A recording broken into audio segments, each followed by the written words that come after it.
Assalamualaikum warahmatullahi wabarakatuh. Hello everyone, my name is Syarifah Soraya, and today I want to talk about something that's been making a comeback in our education system, the national exam. Yep, it's back, and a lot of people have mixed feeling about it. Students, teachers, and even parents. So let's talk about it honestly. Is this a step forward, or are we just repeating the same cycle? After being removed for a few years, the government decided to bring the national exam back. But now it comes with new names and format. Tes Kemampuan Akademik or TKA. The difference is it's no longer used to decide whether we graduate or not. Instead, it's more for seeing how far we have progressed in school. Just a quick reminder, the national exam or Ujian Nasional was a standardized test taken by students in the final year of elementary, junior high, and senior high school. The scores were used to help determine graduation and sometimes even school rankings. It was meant to measure students' competency across subjects like math, Indonesian, English, and science. But over time, many people criticize it for putting too much pressure on students and encouraging rote memorization rather than true understanding. Now, with the return of a similar test in the form of TKA, the government says this will help improve the quality of education by providing data, which sounds good. But honestly, as a student, I have mixed feelings.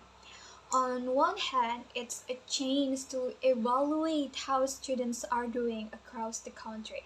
It could help the government see what works and what doesn't in the education system.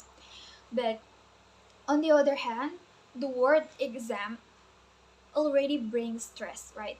Even if it's not tied to graduation anymore, a lot of students will still feel pressure, especially if the results are used for school or university selection.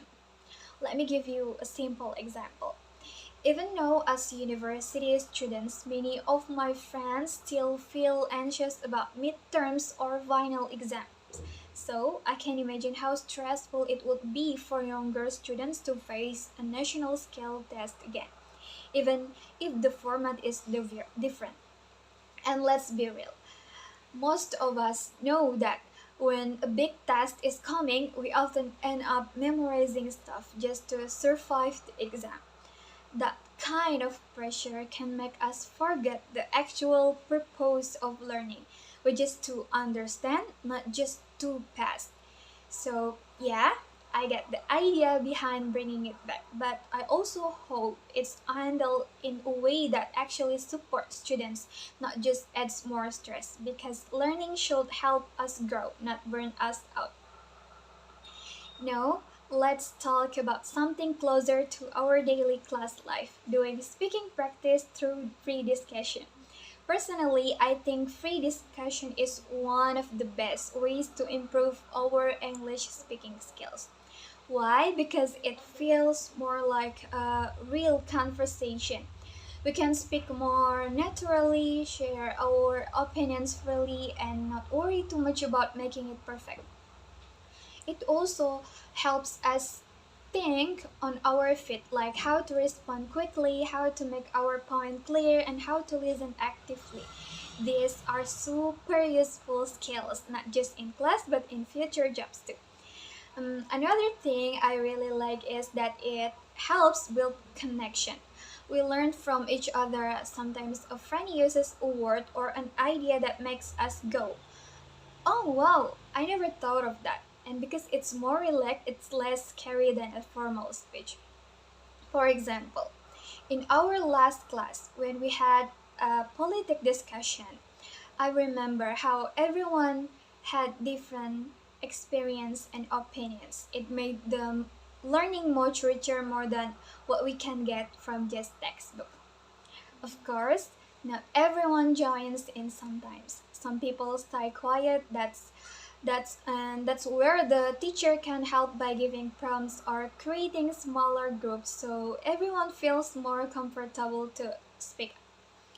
In short, I think free discussion it's not just fun, it's meaningful. It builds confidence, critical thinking, and makes learning feel more alive. I really hope we keep doing it more in class. And to wrap it up, the return of the national exam might be a step forward if it's truly used for improving learning, not just testing.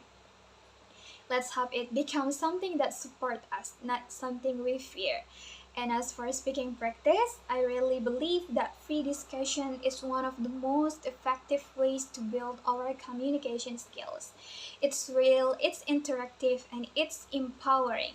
Thank you for listening to my thoughts. Wassalamualaikum warahmatullahi wabarakatuh.